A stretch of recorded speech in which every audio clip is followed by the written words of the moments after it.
सिर्फ एक चीज नहीं बदलती, वो है बदलने का सिद्धांत। बदलने का जो सिद्धांत है ना, वो हमेशा बदलता रहता है। सो टाइम के साथ साथ में चीजें बदलती रहती हैं, और इसलिए चीजें बदलेंगी, हमारी जिंदगी में कुछ चीजें आएंगी। तो पूरी दुनिया में एक थ्योरी है जिसे कपलर रोस थ्योरी बोलते हैं, और कपलर रोस चेंज कर्व भी बोलते हैं। एलिजाबेथ कपलर एक वुमन थी स्वीडन से, और बाद में उन्होंने यूएस को शिफ्ट कर लिया था। तो एलिजाबेथ कपलर रोस की कहानी ये है कि वो जब शायद 4 या 5 साल की उम्र उनकी रही होगी, उस समय वो बीमार हुई और उनको हॉस्पिटल में वो एडमिट उनको होना पड़ा।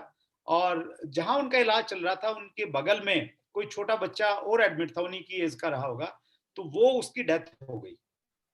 तो लाइफ में पहली बार बहुत कम उम्र में एलिजाबेथ कपलर रोस ने दुखों को अपने नजदीक में होते हुए देखा। और उसके बाद वो जब द्वितीय विश्व युद्ध चल रहा था, उस समय वो उस युद्ध में उन्होंने पार्टिसिपेट किया। युद्ध के जो घायल मरीज थे उनके साथ उन्होंने बहुत सारा समय बिताया। फिर उन्होंने डॉक्टरेट की साइकोलॉजी में, और उनको एक एक बड़ा अच्छा एक्सपीरियंस हुआ। और उन्होंने एक थ्योरी निकाली है कि जब भी हमारी जिंदगी में, जब हम लोग दुखी में होते हैं, कष्ट में होते हैं, संकट में होते हैं, तो उसका एक कर्व है।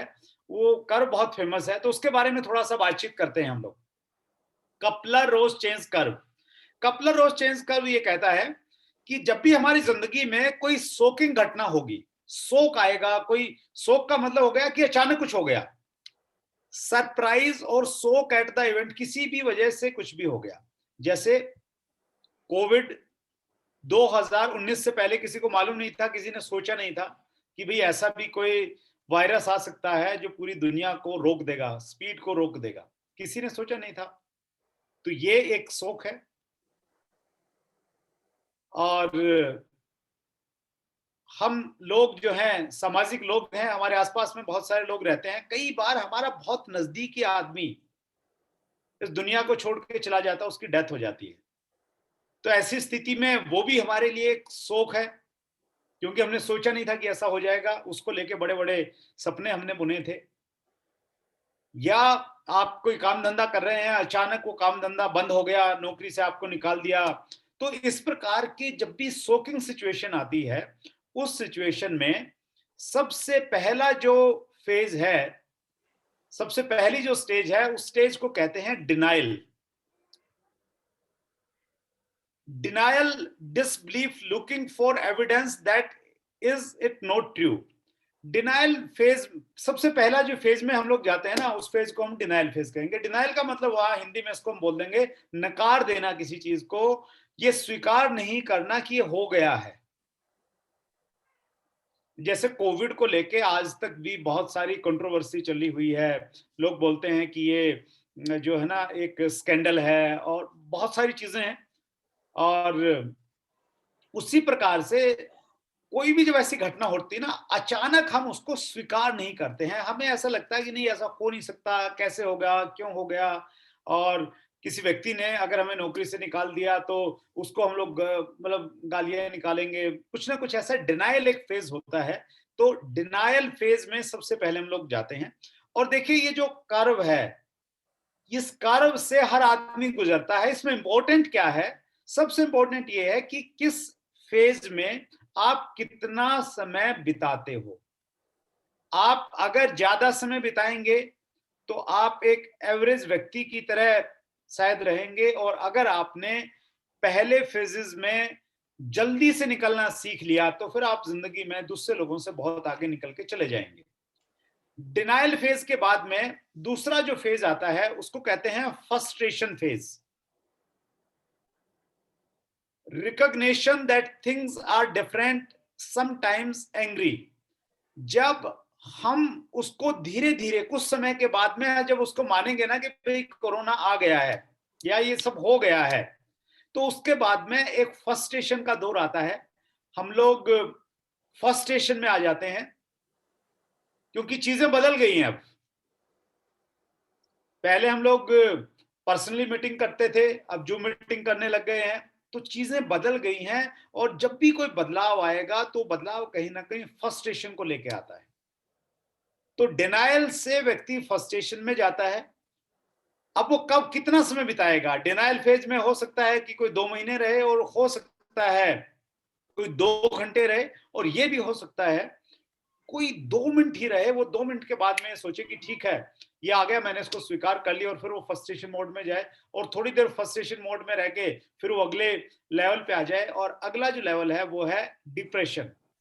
जब आप लंबे समय तक फ्रस्ट्रेटेड रहते हैं, फ्रस्ट्रेटेड मतलब गुस्से में है, परेशान है, निराश है, चीजों को लेके, इसको लेके, उसको, कोई भी आपको अच्छी चीज नहीं लगती है, कोई अच्छी बात बोलता है तो अच्छा नहीं लगती। तो जो फ्रस्ट्रेशन का दौर जब लंबे समय तक किसी व्यक्ति की जिंदगी में रहता है, तो फिर वो डिप्रेशन का के दौर में वो चला जाता है। डिप्रेशन जो है, डिप्रेशन में आप देखिए, जो लोग सुसाइड करते हैं, सुसाइड वही लोग करते हैं जब वो डिप्रेशन में चले जाते हैं। डिप्रेशन मतलब अंदर अंदर सोच सोच के इतना नेगेटिव हो जाते हैं, इतना परेशान हो जाते हैं, फिर वो ये डिसाइड करते हैं कि यार मरना जो है ना, वो एक समाधान हो सकता है। डिप्रेशन के बाद में फिर जो दौर आता है वो आता है एक्सपेरिमेंट का दौर।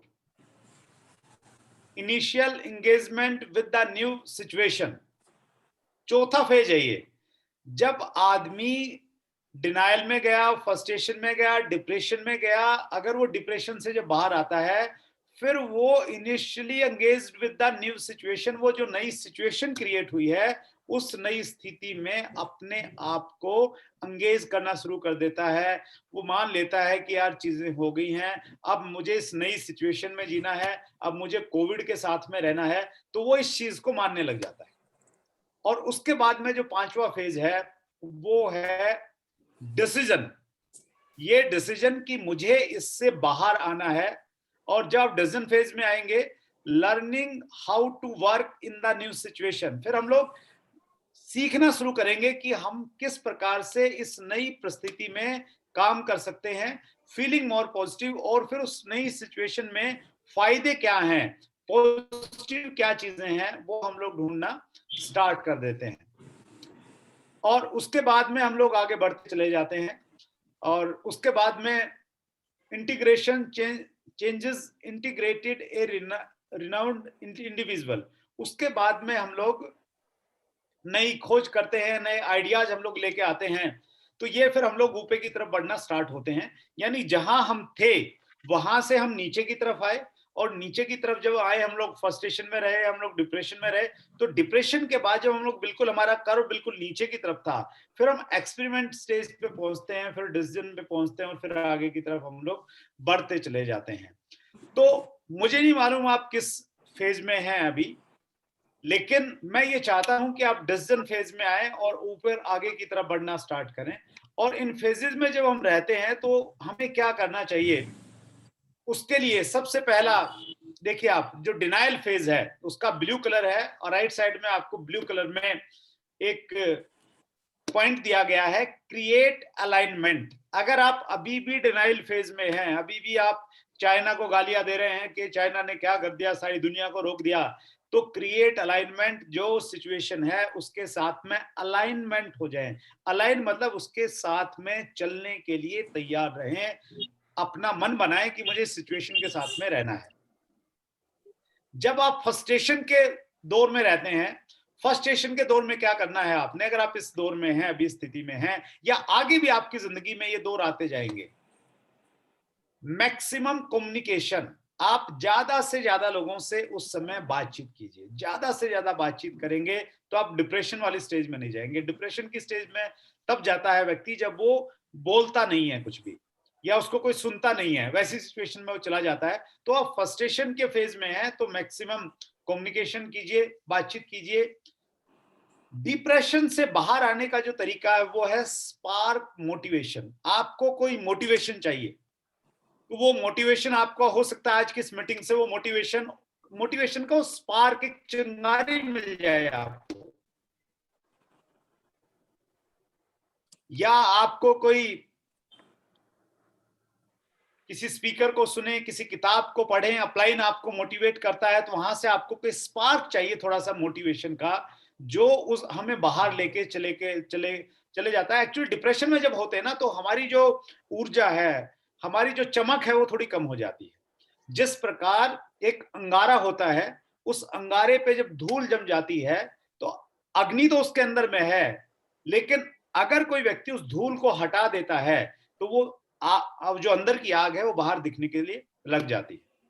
तो उसी प्रकार से हमें डिप्रेशन के दौर में कोई ना कोई एक स्पार्क चाहिए, कहीं ना कहीं से मिलता है, तो हम लोग अगले दौर में आ जाते हैं। और एक्सपेरिमेंट में जब आते हैं, तो डिवेल्प कैपेबिलिटी, हमारी कैपेबिलिटी बढ़ जाती है, हम लोग अपने आप को कैपेबल महसूस करते हैं। क्यों कैपेबल महसूस करते हैं? क्योंकि हम लोग एक्सपेरिमेंट कर रहे हैं। एक्सपेरिमेंट करने से हमारे दिमाग में आइडिया है, हम लोग क्रिएटिव हो गए हैं, और क्रिएटिविटी से कैपेबिलिटी आती है कहीं ना। तो एक्सपेरिमेंट कर रहे हैं नए नए, चलो जूम मीटिंग, आपने जूम की आईडी बनानी सीखी, तो आपको लगा कि यार बहुत बढ़िया हो गया, तो फिर आप लगते हैं कि यार अब मैं मीटिंग में बुलाता हूँ। तो कई सारी चीजें जब हम लोग सीखना चले जाते हैं, लग जाते हैं, तो ये हमारी कैपेबिलिटी को बढ़ा देता है सर। उसके बाद में अगर हम लोग बातचीत करते हैं, तो पांचवा, डिसीजन। जब आप डिसीजन लेते हैं और आपने नए नए तरीके को सीख लिया है, तो शेयर नॉलेज, उस समय आपका फर्ज है कि आपने जो नॉलेज ग्रहण की है, उस नॉलेज को आप शेयर कीजिए। आप ये मत सोचिए कि आपने जो सीख लिया, अगर आप दूसरों को सिखाएंगे तो इससे आपका नुकसान हो जाएगा, दूसरे लोग, क्रॉस लाइन वाले लोग वो करने लग जाएंगे।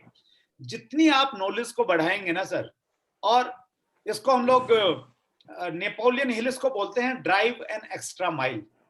Drive an extra mile topic में नेपोलियन हिल ये कहते हैं कि हम दो तरीके से काम करते हैं। ज्यादातर लोग क्या करते हैं, वो अपने असाइंड वर्क को करते हैं, यानी असाइंड वर्क, जो उनको काम दिया गया है, अगर वो जॉब में है तो उनको जो काम अलॉट किया गया है, वो उस काम को बड़ी मुश्किल से करते हैं, और कुछ लोग तो उस काम को भी नहीं करते हैं।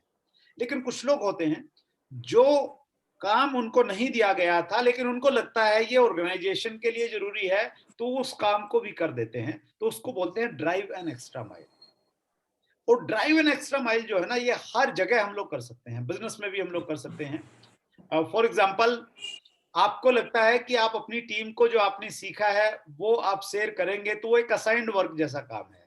लेकिन अगर आप उस नॉलेज को, उस एक्सपीरियंस को दूसरे लोगों को जो आप शेयर करेंगे, तो वो फिर, अच्छा, नेपोलियन ये कहते हैं कि आपको, जब आप ड्राइव एन एक्स्ट्रा माइल करेंगे ना, एक मील ज्यादा चलेंगे दूसरे लोगों से, कुछ ऐसे काम करेंगे जो आपके जिम्मे के काम नहीं थे, किसी ने बोला नहीं था आपको ये करना है, लेकिन जब आप उसको करेंगे ना, तो उसके करने से आपको जिस दिन उसके रिवार्ड मिलेंगे, जिस दिन उसके रिवार्ड मिलेंगे, किस चीज के, ड्राइव एन एक्स्ट्रा माइल के जिस दिन रिवार्ड मिलेंगे, तो आपके असाइंड वर्क से भी वो ज्यादा होंगे। मैं एक छोटा सा एग्जांपल देना चाहता हूं अपना।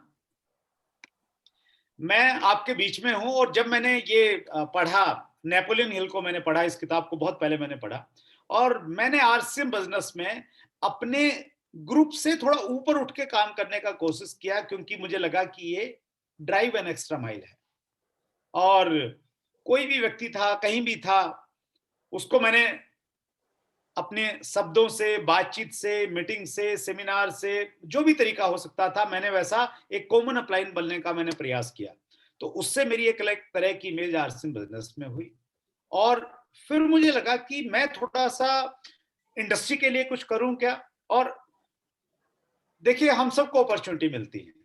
2011-12 में जब पूरी डायरेक्ट सेलिंग टफ दौर से गुजर रही थी, और हम लोगों ने स्टार्ट किया दोबारा। स्टार्ट करने के बाद में पूरे देश में, पूरा देश की डायरेक्ट सेलिंग इंडस्ट्री हिल गई थी जब आरसी बिजनेस के ऊपर में इश्यूज आए। तो उसके बाद में मैं DSCW, direct selling distributor welfare association का प्रेसिडेंट बना, और मुझे मौका मिला इंडस्ट्री की सेवा करने का, सर्व करने का। तो वो ड्राइव एन एक्स्ट्रा माइल था, वो मेरा काम नहीं था। उस काम को मैंने किया, तो उसके बहुत सारे रिवार्ड्स मिले, बहुत सारा रिकॉग्निशन मिला, और बहुत बड़े बड़े लोग एक अलग तरह से पहचानने लग गए हैं। तो आप भी जिंदगी में जब भी ड्राइव एन एक्स्ट्रा माइल करेंगे, कहीं भी करें, आप अपने घर में करें, अपने रिलेशंस में करें, अपने बिजनेस में करें, अपने समाज में करें, सोसाइटी में करें, कहीं भी करें, जब भी आप ड्राइव एन एक्स्ट्रा माइल करेंगे, आपको उसके जिस दिन रिवार्ड मिलेंगे, तो वो आपके असाइंड वर्क से कहीं ज्यादा होने वाले हैं। और शेयर नॉलेज एक ड्राइव एन एक्स्ट्रा माइल है, आपने जो सीखा है। क्योंकि जब आप कोविड की अगर हम बातचीत करें तो इस दौर से निकल के आप आ गए हैं, दूसरे लोग नहीं आए हैं, तो आप उनको अगर रास्ता दिखाएंगे तो वो आपके लिए बहुत बड़ा काम वो चीज करने वाली है। Mind set matters. इस समय जो हमारा माइंड सेट है ना, वैसे तो हमेशा ही जो हमारा दिमाग होता है, माइंड सेट मतलब हमारे माइंड में क्या चल रहा है, चीजें क्या चल रही है, क्या थॉट्स आ रहे हैं, वो बहुत ज्यादा काम करती है वो चीज। अगर हम अपने माइंड को ताला लगा देंगे कि भाई कोविड आ रहा है, कोविड के समय में मैं कुछ नहीं कर सकता, तो कोई नया विचार नहीं आएगा, नई क्रिएशन नहीं आएगी, नई क्रिएटिविटी नहीं आएगी। दूसरा माइंडसेट आपका हो सकता है कि आप क्रिएटिव हैं, नए नए आइडिया सोच रहे हैं, कुछ ना कुछ करने का प्रयास कर रहे हैं, सिचुएशन से बाहर आने का प्रयास कर रहे हैं। तो आपने अगर ओपन माइंडेड आपका माइंडसेट है तो फिर चीजें बेहतर हो सकती हैं। One what kind of mindset do you want to have during कोविड-19? इस समय हमारा किस प्रकार का माइंडसेट होना चाहिए? तो अब हम 4 प्रकार के माइंडसेट की बातचीत करते हैं। सर बहुत इंपॉर्टेंट है। पहला जो माइंडसेट होता है, वो माइंडसेट होता है, उसको बोलते हैं फेलियर माइंडसेट। फेलियर माइंडसेट वो होता है जो बहुत जल्दी हार मान लेता है। थोड़ी सी भी सिचुएशन इधर उधर की हुई तो वो हार स्वीकार कर लेता है कि भाई मैं नहीं लड़ सकता, सरेंडर। तो वो उस टाइप के लोग होते हैं। किसी ने पूछा कि भाई अगर तुम जंगल में हो और शेर आ जाए तो तुम क्या करोगे? तो सामने वाले ने कहा जी मैं तो क्या करूंगा, बस शेर ही करेगा जो भी करना है, मैंने तो कुछ नहीं करना। तो जो हार मान लेते हैं, तो वो शेर तो क्या मतलब, वो जो माइंडसेट होता है ना, तो फिर वो गिद्दड़ के आगे भी हार मान लेंगे। तो फेलियर माइंडसेट हमें नहीं बनना है कभी भी, किसी भी सिचुएशन में हमें एक स्ट्रगल वाला माइंडसेट, विनिंग वाला माइंडसेट हमें रखना है। तो फेलियर माइंडसेट फेल होते हैं। दूसरा फ्रस्ट्रेशन माइंडसेट, जिसके बारे में हमने बातचीत की। फ्रस्ट्रेटेड रहता है बंदा, माइंडसेट है ये भी है, फ्रस्ट्रेटेड है, छोटी छोटी चीजें उसको परेशान कर देती हैं। बीसी छाबड़ा जी कहते हैं कि अ, अपने जो स्विच हैं हमेशा अपने कंट्रोल में रखिए। अदरवाइज कोई आदमी आपको कुछ बोल गया और उसने कुछ बोला तो आपको गुस्सा आ गया, आप फ्रस्ट्रेटेड हो गए, आप गालियां देने लग गए।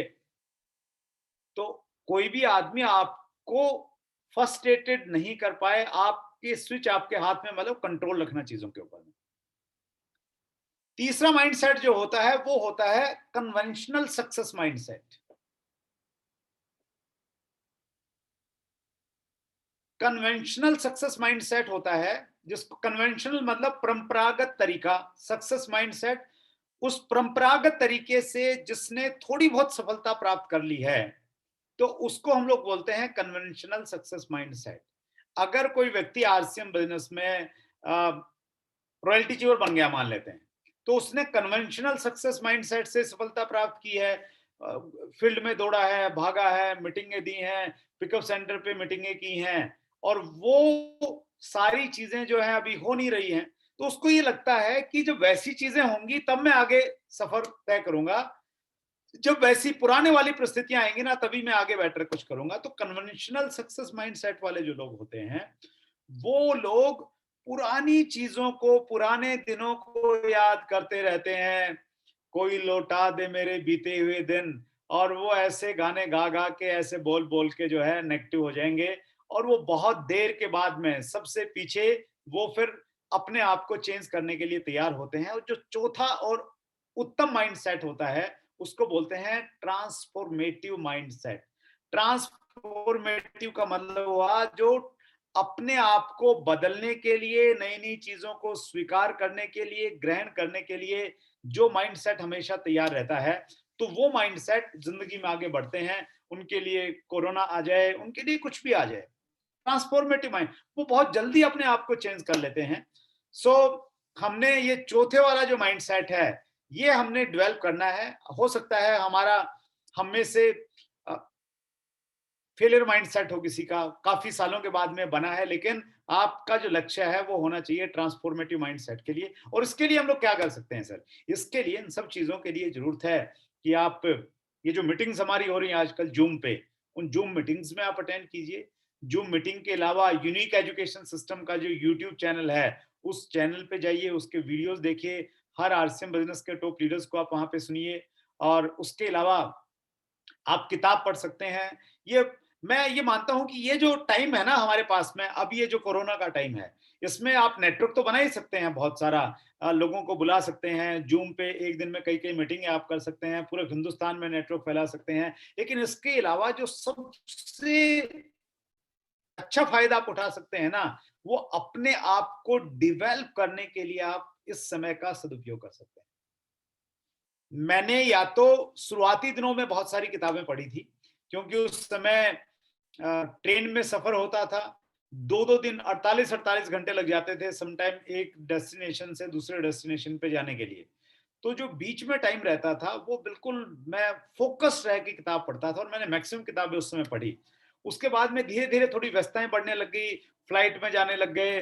तो किताबों के प्रति आकर्षण तो रहा, पढ़ाई तो करते रहे, लेकिन इतना फ्री टाइम नहीं मिला था।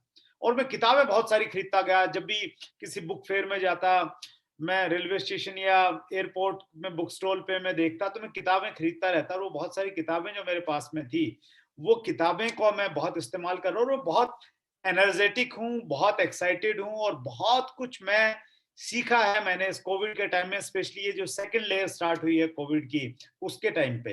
तो आपके लिए भी ये गोल्डन टाइम है कुछ ना कुछ सीखने का। तो अगर हम लोग सीखेंगे तो धीरे धीरे हम लोग ट्रांसफॉर्मेटिव माइंडसेट की तरफ में हम लोग आ जाएंगे sir. Life is only as good as your mindset.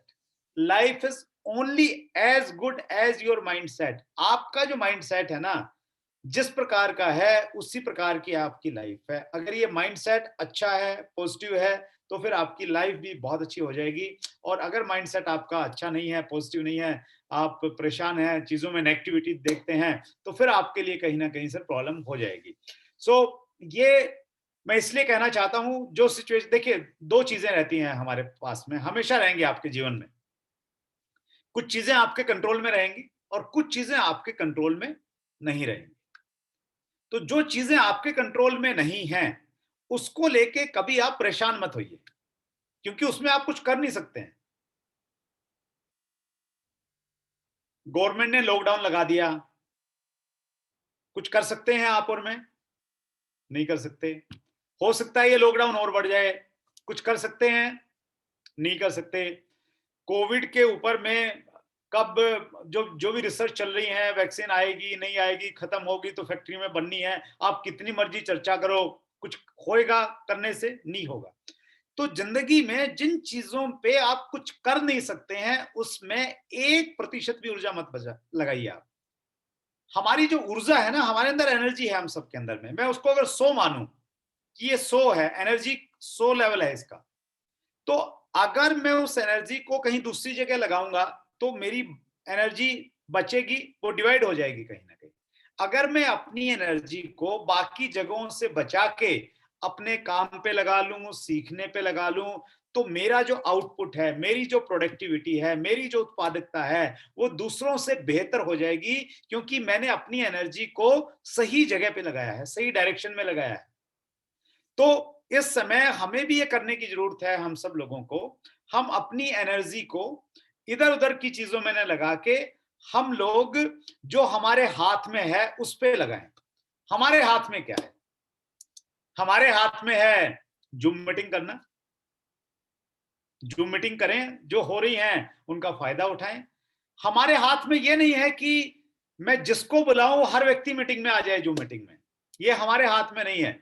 तो इसमें परेशान नहीं होना, कौन आया नहीं आया, बिल्कुल वो टेंशन का विषय है नहीं। आज आपने 10 लोगों को बुलाया था शाम की जूम मीटिंग में, बड़ी तैयारी की, बड़े मैसेज बनाए, सीताराम सैनी जी ने बहुत अच्छा पोस्टर बना दिया, लेकिन लोग नहीं आए। आपके हाथ में था लोगों को बुलाना, ज्यादा से ज्यादा लोगों को बुलाना आपके हाथ में था।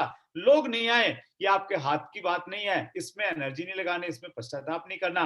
क्या हाथ में है फिर? अगली जब मीटिंग होगी उसमें और ज्यादा एनर्जी लगानी, और ज्यादा लोगों को बुलाना। तो हमेशा आपके हाथ में जो चीज रहती है ना, उसके ऊपर में आप ज्यादा एनर्जी लगाइए। एक छोटा सा एग्जाम्पल देना चाहता हूं ताकि मैं अपनी बात आप तक पहुंचा पाऊं। एक नाविक जब समुद्र में नाव लेके जाता है, तो उसे मालूम नहीं चलता है कि समुद्र में कब आंधी आएगी, कब तूफान आने वाले हैं। एक नाविक को मालूम नहीं चलता है, लेकिन फिर भी वो चला जाता है। इसलिए चला जाता है, अच्छा ये उसके हाथ में नहीं है उसको कंट्रोल करना, कब आएंगे कब जाएंगे आंधी तूफान, लेकिन उसके हाथ में एक चीज है, उसके कंट्रोल में है, और उस जो उसके कंट्रोल में उसके ऊपर उसको कॉन्फिडेंस है। वो क्या, कि जब आंधी आएगी, तूफान आएगा बड़ा, तो उसकी नाव के जो पाल हैं, उन्होंने उन पाल को किस डायरेक्शन में करना है, जब इधर की हवा आएगी तो किस साइड में करना, उधर की आएगी तो किस डायरेक्शन में करना है। उस हुनर की वजह से, उस योग्यता की वजह से, उस कॉन्फिडेंस की वजह से, उस एनर्जी की वजह से वो हमेशा बड़े बड़े तूफानों से बाहर निकल के आ जाता है। तो आपकी और मेरी जिंदगी में कब क्या होगा, ये हमारे कंट्रोल में नहीं। कल क्या होने वाला है, हो सकता है कल आपको मेरे को कोविड हो जाए। हम प्रयास कर रहे हैं, घर से बाहर नहीं निकल रहे, सारी चीज, फिर भी हो गया। अब आपने एनर्जी इस चीज पे नहीं लगानी है कि भाई हो गया, क्या करूं, मर गए, फंस गए, बुरा हाल हो रहा है, ऑक्सीजन नहीं मिल रही, गैस सिलेंडर नहीं मिल रहे हैं। आप क्या कर सकते हैं? कोविड हो गया, क्या कर सकते हैं? कोविड हो गया तो अपने आप को पॉजिटिव रखिए, पॉजिटिव एटीट्यूड रखिए। खाने पीने में थोड़े लापरवाह थे तो अब थोड़ा सा हेल्दी खाना खाइए, फ्रूट्स लीजिए, वेजिटेबल लीजिए, थोड़ा सॉलिड चीजों को, कार्बोहाइड्रेट को थोड़ा दूर कर दीजिए। प्राणायाम, थोड़ा जो जो चीजें कर, जो आपके हाथ में है ना, वो कीजिए बस बेहतर तरीके से। रिसर्च ये बता रही है कि जो लोग कोरोना होने से डर जाते हैं, घबरा जाते हैं, जो उनके हाथ में चीज है उसको नहीं करते, वो लोग कोरोना से हार जाते हैं। और जिनमें ये जज्बा है लड़ने का कि जो मेरे हाथ में है उसको मैं करूंगा बेहतर तरीके से, वो बाहर निकल के आ जाते हैं। आपने देखा होगा, न्यूज में पढ़ते होंगे आप, 80 साल के वृद्ध ने दी कोरोना को मात, 85 साल की महिला कोरोना को मात देके घर वापस लौटी। तो वो जो हमारे बुजुर्ग लोग हैं ना, उनका बाय डिफॉल्ट इतना पॉजिटिव एटीट्यूड है, वो भगवान पे इतना भरोसा रखते हैं, तो वो इसीलिए बाहर निकल के आ जाते हैं। तो यहां मैं आपको ये कहना चाहता हूं कि आपकी जिंदगी में कुछ भी हो जाए, कल को कोरोना आ जाए, कल को आपका सबसे नजदीकी आदमी छोड़ के चला जाए, आपकी सारी की सारी डाउनलाइन जो है किसी दूसरी कंपनी में चली जाए, परेशान नहीं होना। ये आपके हाथ में नहीं था, चले गए ना। आपके हाथ में क्या है वो कीजिए। आपके हाथ में, हमारे हाथ में क्या होता है, घटना कोई भी घटे वो हमारे हाथ में नहीं है, लेकिन उस घटना के ऊपर में रिएक्शन कैसे देना है वो हमारे हाथ में। और अच्छी खबर ये है, वो हमेशा हमारे हाथ में रहेगा, कोई नहीं छीन सकता उससे। तो वो प्रतिक्रिया अगर हमने अच्छे से देना स्टार्ट कर ली, तो फिर हम लोग, जिंदगी हमारी स्वर्ग हो जाएगी, कुछ प्रॉब्लम ही नहीं आएगी। मतलब अगर एक्सीडेंट हो गया, एक पैर टूट गया, तो सोचेंगे कि यार भगवान तेरा लाख लाख शुक्र है, दोनों नहीं टूटे, एक टूट गया, जिंदगी बसर हो जाएगी, बढ़िया से अच्छे से जीऊंगा। आप मतलब ऐसे हो जाओगे, ऐसे मालूम नहीं चलेगा कि आपको कुछ हो गया था। मैं आपको एक बड़ा एक मतलब मैं कोशिश करता हूं कि मैं आपको एक ऐसी कुछ चीजें बताऊं जो आपको बहुत टफ बना दे। आप अपने मम्मी पापा से बहुत प्यार करते हैं, उनमें से एक चला गया, बहुत दुखद बात है, भावनाएं हैं, सपने हैं, सब कुछ है, लेकिन ज्यादा समय, ज्यादा दूर तक मत रहिए उस गम में। मैं इसलिए बता रहा हूं क्योंकि जब मेरी माता जी का देहांत हुआ, 26-27 साल की मेरी एज थी, मैं बहुत दिनों तक उस गम में रहा, बहुत इमोशनली अटैच था। ये जो आरसीएम की एजुकेशन है ना, ये एजुकेशन मेरे पास नहीं थी उस समय। उसके बाद में आरसीएम में जुड़ा, उसके बाद में चीजों में बदलाव हुआ। तो जब भी ऐसा कुछ हो जाए ना जिंदगी में, तो परेशान होइए थोड़ी देर के लिए, और फिर ऊपर वाले का शुक्रिया कीजिए कि कोई नहीं प्रभु, एक गया है ना, पापा गए हैं, मम्मी है, मम्मी गई है, पापा है, थैंक यू सो मच, एक है। दोनों चले जाएं तो भी अगर आप पॉजिटिव रह सकते हैं ना, तो भी देखिए सुनामी अगर आ जाए ना, सुनामी आ गई, सब कुछ खत्म हो गया, खत्म क्या हो गया ये नहीं देखना है, क्या रह गया ये देखना है। वो वाला एटीट्यूड अगर हमारा डेवलप हो गया ना, तो हम लोग डायमंड बन जाएंगे सर। हमारा टॉपिक है how to go diamond. Thomas Alva Edison, bulb का आविष्कार किया आप जानते हैं, लेकिन थॉमस अल्वा एडिशन की बायोग्राफी मैंने पढ़ी, उन्होंने बहुत सारे आविष्कार किए, बहुत सारे पेटेंट उनके नाम है।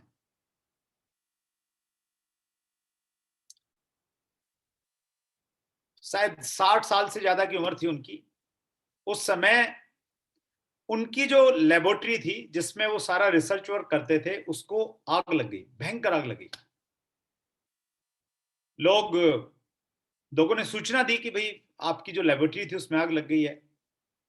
तो थॉमस अल्वा एडिसन पहुंचे जगह पे, देखा आग लगी हुई है, भयंकर आग, काला काला धुआं आसमान में जला रहा है, लपटें इतनी ज्यादा हैं कि कोई उसको मतलब बुझाने की सोच भी नहीं सकता, ऐसी स्थिति। और उस समय आजू बाजू के लोग क्या कह रहे हैं, बहुत बुरा हुआ, बहुत बुरा हुआ, 60 साल का बूढ़ा आदमी थॉमस अल्वा एडिशन क्या करेगा, भगवान ने सत्यानाश कर दिया। भगवान बड़ा कठोर है, बड़ा निर्दयी है। तो ऐसा लोग कह रहे हैं। उन्हीं भीड़ में, उन्हीं लोगों के बीच में थॉमस अल्वा एडिशन खड़े हैं, वो भी देख रहे हैं।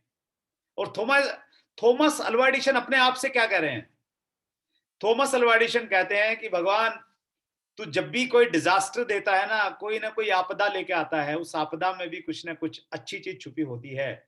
ये जो आग लगी है ना, इस आग के साथ में हमारी जितनी गलतियां थी वो भी सारी जल गई हैं।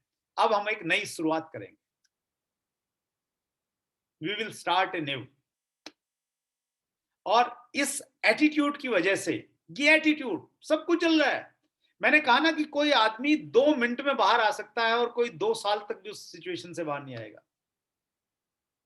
थॉमस अल्वा एडिशन 2 मिनट में बाहर आ गए।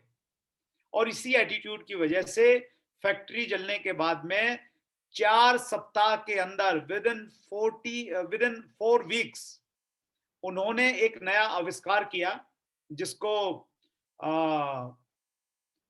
फोनोग्राफ बोलते थे।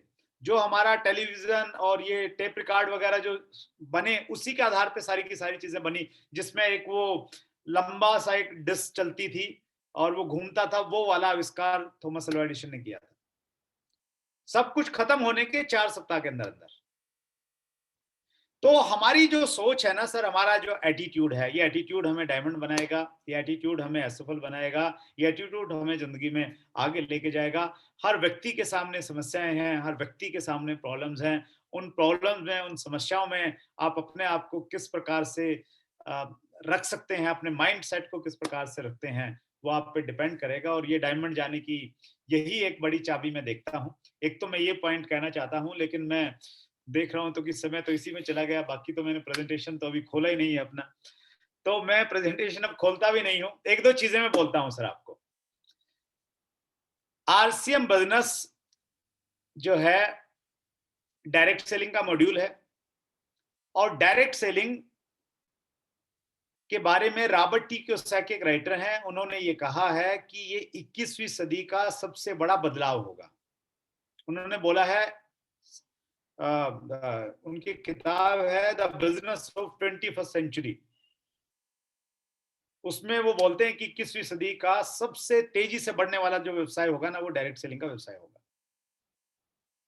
दुनिया में डायरेक्ट सेलिंग चल रहा है, कब से चल रहा है, 1959 से, अमेरिका से शुरू हुआ था।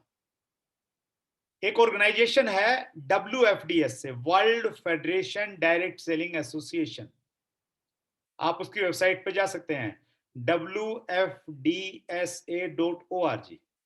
वहां पे जाके आप देखिएगा, वहां पे आपको स्टेटिस्टिक्स मिलेंगे, आंकड़े मिलेंगे, और उन आंकड़ों में आपको दुनिया के 2019 के आंकड़े मिलेंगे। उन डाटाज में जब आप देखेंगे, डिटेल में जाएंगे, तो आप पाएंगे कि दुनिया का जो कारोबार था 2019 में, 2020 के आंकड़े शायद अभी जुलाई में आएंगे, तो 2019 में जो कारोबार था वो 1,00,00,000 $90,000 मिलियन के लगभग था। 1,90,000 मिलियन था। और उसमें सबसे ज्यादा कारोबार अमेरिका का था, $35,000 मिलियन। और हिंदुस्तान का जो कारोबार था वो मात्र $2,477 मिलियन था 2019 में। यानी अगर हम वर्ल्ड लेवल पे देखें तो 2019 में आ, हमारा कहीं स्थान नहीं है, हम टॉप 10 में नहीं आते हैं। अमेरिका है, चाइना है, जर्मनी है, जापान है, ये देश जो हैं ये टॉप 10 में। लेकिन जब और गहराई से आप डाटाज को अगर पढ़ेंगे, जाएंगे गहराई में, अगर आप डाटा को समझना जाते हैं, तो वहां पे आपको एक 3 साल का CAGR मिलेगा। 3 years CAGR। CAGR होता है compound annual growth rate. Compound annual growth rate यानी वो ये बताता है कि पिछले 3 साल में कौन सा देश किस गति के साथ में बढ़ा है या घटा है।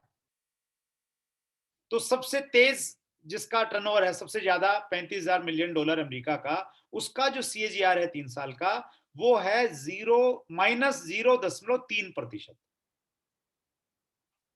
इंडिया का जो CAGR है वो है 16.3%। 16.3%। और ये दुनिया में ऑलमोस्ट हाईएस्ट है। दुनिया में ऑलमोस्ट हाईएस्ट है।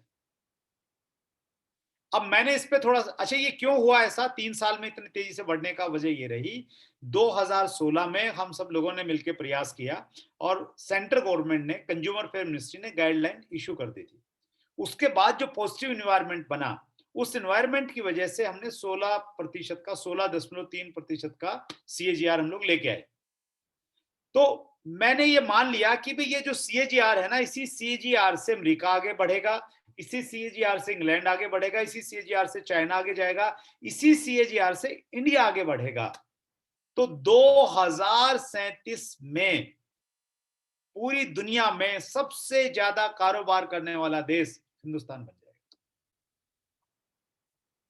आज हम कहीं नहीं हैं, लेकिन 2037 में we will be number 1 in direct selling in the world, दुनिया में। और इसके मायने क्या है? इसके मायने ये है कि जो पैसा, जो लाइफस्टाइल अमेरिका और इंग्लैंड में लोगों का है, वो लाइफस्टाइल हमारा हो जाएगा, क्योंकि टर्नओवर बढ़ेगा, पैसा डिस्ट्रीब्यूट होगा, डायरेक्ट सेलर के पास में आएगा। चैट विद सुरेंद्र वत्स में हमने एक मेहमान को बुलाया था, आप देखिएगा उनका इंटरव्यू, रीमा वृद्धि उनका नाम था। और उनका जो एपिसोड है उसका नाम है लंदन से डायरेक्ट सेलिंग का सफर। रीमा वृद्धि जी की कहानी ये है कि वो लंदन में बैंकर थी, बैंक में जॉब करती थी, रेप्यूटेड पोस्ट।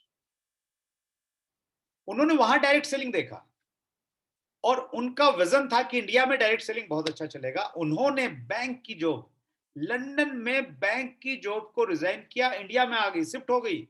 लोग इंडिया से इंग्लैंड जाते हुए इंग्लैंड से इंडिया आ गई और आज उनका बहुत बड़ा नाम है। मैंने रीमा वृद्धि जी से प्रश्न किया और इंटरव्यू में आप जाके देखेंगे ना तो प्रश्न आपको मिलेगा और उसका जवाब भी मिलेगा जो मैं अभी बता रहा हूं आपको। मैंने उनसे पूछा, मैम इंग्लैंड में जो लोग काम करते हैं तो क्या पैसा कमाते हैं ज्यादा? हमें सुना है कि इंग्लैंड और अमेरिका में ज्यादा बहुत पैसा कमाते हैं लोग। तो रीमा जी ने जवाब दिया कि इंग्लैंड में अगर कोई व्यक्ति, कोई डायरेक्ट सेलिंग का बड़ा लीडर अगर अपनी टीम की मीटिंग करता है ना, तो उसको होटल में नहीं बुलाता है, वो अपने प्राइवेट जेट में बुलाता है और 35,000 की ऊंचाई पे जाके वो डिस्कस करते हैं कि हमें अगले महीने किस प्रकार से काम करना है।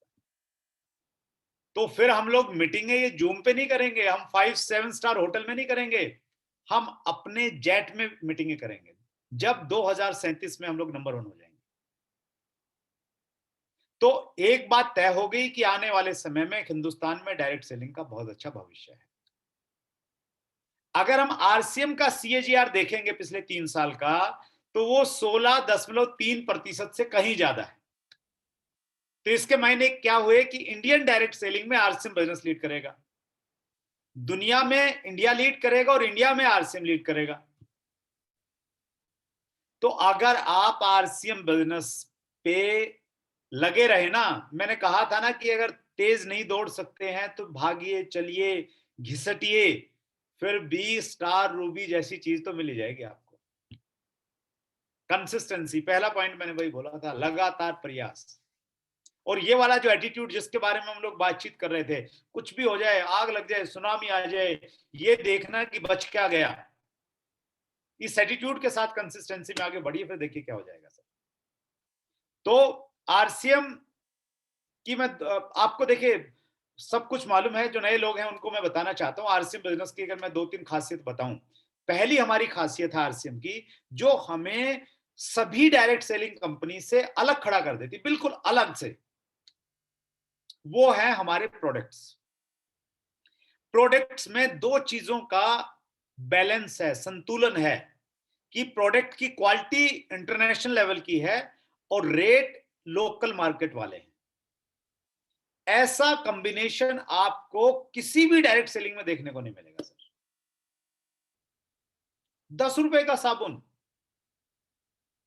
कहीं नहीं मिलेगा। हमारी दूसरी स्ट्रेंथ है हमारा जो इंफ्रास्ट्रक्चर है। कंपनियां बड़े दावे करती हैं कि हम हमारा इतना बड़ा इंफ्रास्ट्रक्चर है, हमने इतना पैसा लगा। आरसीएम का जो इंफ्रास्ट्रक्चर है, आरसीएम वर्ल्ड जो लोग गए उन्होंने मालूम है कि आरसीएम बिजनेस क्या है। गुवाहाटी में हमारे प्लांट हैं, रुड़की में हमारे प्लांट हैं, हमारी अपनी लेबोरेटरीज हैं, हमारे जैसा जो नेटवर्क है, डिस्ट्रीब्यूशन नेटवर्क, 160 से ज्यादा डिपो हैं, वेयर हाउस हैं पूरे देश में, 10,000 से ज्यादा डिलीवरी सेंटर हैं जहां से प्रोडक्ट मिलता है, 1 लाख से ज्यादा डिस्प्ले वॉल हैं, किसी कंपनी के पास नहीं, दूर दूर तक भी नहीं है कोई। हमारी तीसरी स्ट्रेंथ है हमारे विजनरी फाउंडर टीसी छावड़ा जी, एक अलग तरह की सोच, जो बिजनेस को मिशन की तरह लेके काम करते हैं। जितनी दिक्कतें आती हैं, जितनी चुनौतियां आई, जब जब उन चुनौतियों में उतनी तेजी के साथ में आरसीएम एक नए रूप में आया है। आरसीएम बिजनेस की चौथी ताकत है हमारा एक्सपीरियंस। ट्रेडिशनल मार्केटिंग का, डायरेक्ट सेलिंग का उतार चढ़ाव सब कुछ देख चुके हैं हम लोग। पांचवी हमारी स्ट्रेंथ है हमारा मार्केटिंग प्लान, 100% गाइडलाइन को फॉलो करता है, समझने में आसान है, समझाने में आसान है, आम आदमी को मौका देता है कि वो आज जुड़ के अपने शहर का सबसे बड़ा अचीवर बन सकता है अगले 1-2 साल में।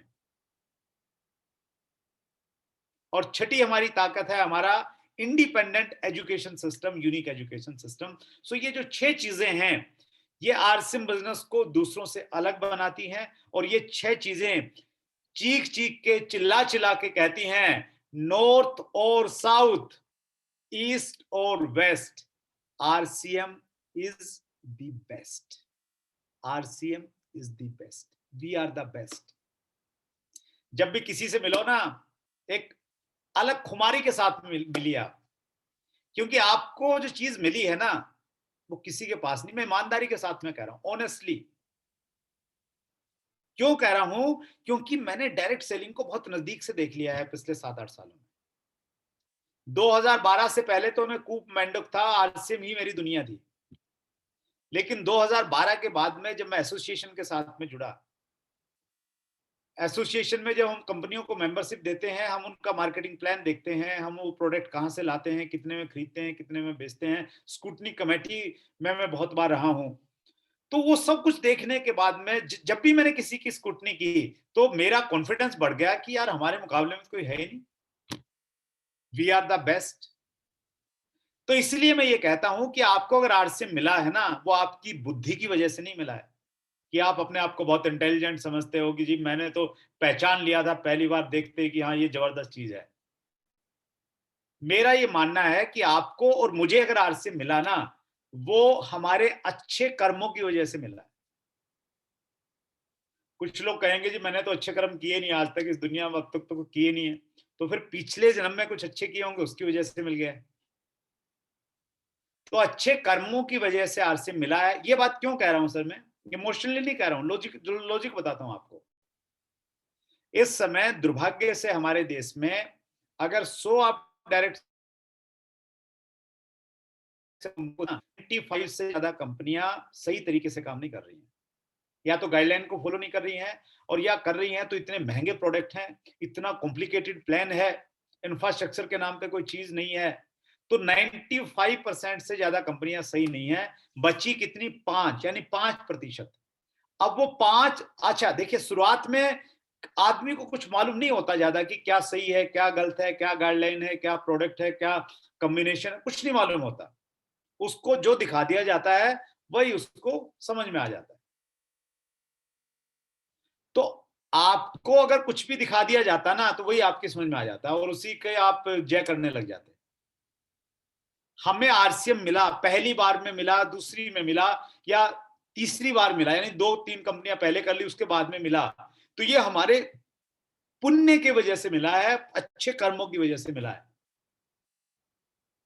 लेकिन आरसीएम में आने के बाद आप कर्मों के भरोसे मत रहना कि भाई अच्छे कर्मों से मिल गया तो अच्छे कर्मों से रॉयल्टी भी मिल जाएगी, अच्छे कर्मों से डाउनलाइन भी मिल जाएगी। अच्छे कर्म बस ज्वाइन होने तक थे, उसके बाद तो फिर आपके जो कर्म है, आपकी जो मेहनत है, वो काम करेगी। आपके जो एफर्ट्स हैं, आप जो अपने स्किल्स को बढ़ाएंगे, अपने कुशलता को बढ़ाएंगे, वो काम करेंगे आपके लिए। लेकिन जब दशा ठीक नहीं चलती ना, राहु केतु शनिचर ऐसा बोलते हैं कि इनकी दशा है और ये घूमते रहते हैं और ये सब चलता रहता है, तो जब अच्छी दशा आती है ना, तो फिर आदमी के हाथ में आई हुई चीज भी नहीं मिल पाती। तो एक वो पुराना प्रसंग है, कहीं मुझे ध्यान आ रहा है कि एक बार है ना, वो शिव और पार्वती ऐसे ही जा रहे थे भेष बदल के कहीं पे, तो उन्होंने देखा कि एक गरीब आदमी जा रहा है और पार्वती बड़ी दयालु थी, तो पार्वती ने कहा कि भगवान इसके लिए, इस गरीब आदमी के लिए कुछ ना कुछ करो। इसको, इसका हाल मुझे, मेरे से देखा नहीं जाता, कपड़े फटे हुए हैं, पैरों में चप्पल नहीं है। तो शिव बाबा ने बोला कि इसके कर्म में कुछ है नहीं अभी, तो इसको कुछ मिलेगा नहीं। बोले नहीं, कैसे नहीं मिलेगा, आप दो तो सही इसको। बोले क्या दूं? बोले आप बस इसके सामने है ना एक वो जो क्या बोलते हैं, सोनों का, असरफी का एक बैग डाल दो इसके सामने, और ये बस इसके आगे डाल दो, ये वहां से गुजरेगा, उसको उठा के चला जाएगा। तो शिव जी ने कहा कि तुम नहीं मान रही तो चलो मैं ऐसा कर देता हूं। तो उसके थोड़ा सा आगे जाके उन्होंने एक बैग छोड़ दिया वहां पे, और जब वो वहां पे गुजरने लगा, तो उसके दिमाग में पता नहीं क्या आया कि मैं ये देखूं कि अंधे आदमी कैसे चलते हैं। तो वो अंधे आदमी कैसे चलते हैं, वैसे एक एक्सपीरियंस लेने लग गया, और उस एक्सपीरियंस के लेते लेते टाइम पे वो बैग जो है पीछे छूट गया। तो बहुत बार ये रहता है कि हमें अच्छी चीज आने के बावजूद भी कहीं ना कहीं हम उसको मिस कर देते हैं। तो एक बहुत बड़ी अपॉर्चुनिटी आपके पास में है, इसको सीखिए। अच्छे अप्लायंस आपके पास में है। बलवान दीक्षित जी हिंदुस्तान में एक बहुत बड़ा नाम है, सफायर का लेवल है, कोर टीम का हिस्सा है, और जितने भी बड़े बड़े लोग यहाँ पे हैं, चाहे मैं बातचीत करूं रामकिशन जी की बातचीत करूं, मैं आशीष जी की बातचीत करूं, सीताराम जी सैनी को मैं देख पा रहा हूं, कृपलानी जी हमारे बीच में है, नरेश कृपलानी जी हमारे बीच में है, और जितने भी बड़े बड़े लीडर्स हमारे बीच में हैं, दिनेश चंद जी को मैं देख पा रहा हूँ, राजेश जी को देख पा रहा हूँ। तो ये इतनी शानदार टीम आपके साथ में अगर कहीं ना कहीं है, तो ये सारी की सारी चीजें अलाइंड है, बिल्कुल सही दिशा में जा रही हैं। बस आप अपने कमिटमेंट को बढ़ा के रखिए, एक बेहतरीन चीज है। और डायमंड कैसे जाना है, उसी टॉपिक को अगर मैं दोबारा से आपके बीच में लेके आऊं और आपको थोड़ा सा समराइज करूं चीजों को, तो समराइज ये है सर, पहला तो अपने माइंड सेट को ट्रांसफॉर्मेटिव माइंडसेट बनाइए, ज्यादा से ज्यादा चीजों को सीखने का अपना दिमाग बनाइए और सीखिए। ये एक बेस्ट टाइम है सीखने के लिए। और डायमंड जाने के लिए आपको दो चीजें करनी है, कंसिस्टेंसी, लगातार प्रयास, हिम्मत नहीं हारनी, छोड़ना नहीं, वो। और माइंडसेट कैसा, कुछ भी हो जाए, तूफान आ जाए, सुनामी आ जाए, सब कुछ खत्म हो जाए, बचा क्या है, रह क्या गया, उस चीज पे फोकस करके फिर आगे बढ़ते चले जाना। वो वाली चीज कहीं ना कहीं आपको आगे लेके जाएगी। और एक बार फिर मैं आप सभी साथियों का बहुत बहुत धन्यवाद करता हूं, और मैं वापस रामकिशन जी या सीताराम सैनी जी जो उपलब्ध हैं, उनको मैं हैंड ओवर करता हूं माइक। आप सभी साथियों का आज की मीटिंग में आने के लिए बहुत बहुत धन्यवाद। Thank you very much. Thank you sir, thank you very much. बहुत बहुत धन्यवाद सुरेंद्र वत्स जी। आज रियली में आपने वो मैसेज दिया है जिसकी हमें जरूरत थी। इस कोविड के समय में हमारा मेंटल एटीट्यूड कैसा होना चाहिए और हमें कैसे काम करना है। बहुत ही अच्छा लगा आज का प्रोग्राम। और मैं चाहूंगा कि हमारे बीच में सीताराम सैनी जी बालाघाट से बहुत ही सीनियर लीडर हैं, तो आज के जो प्रोग्राम है, जो सर ने हमें वेबिनार दिया है, इस पर दो शब्द कहेंगे। Over to Sitaram ji. Thank you Ramkishan ji. और आज तो सर ने गजब कर दिया और सबके दिमाग को बिल्कुल शांत कर दिया। आज बिल्कुल सारे लोग जो है पूरी टेंशन पाल रखा होगा तो वो टेंशन निकाल दिया सर ने। मतलब आज पूरे माइंड का दिमाग का ऑपरेशन कर दिया सर ने। और वाकई में जो सर ने बताया कि जो है हमें उस पर सोचना चाहिए, जो नहीं है उस पर नहीं सोचना चाहिए।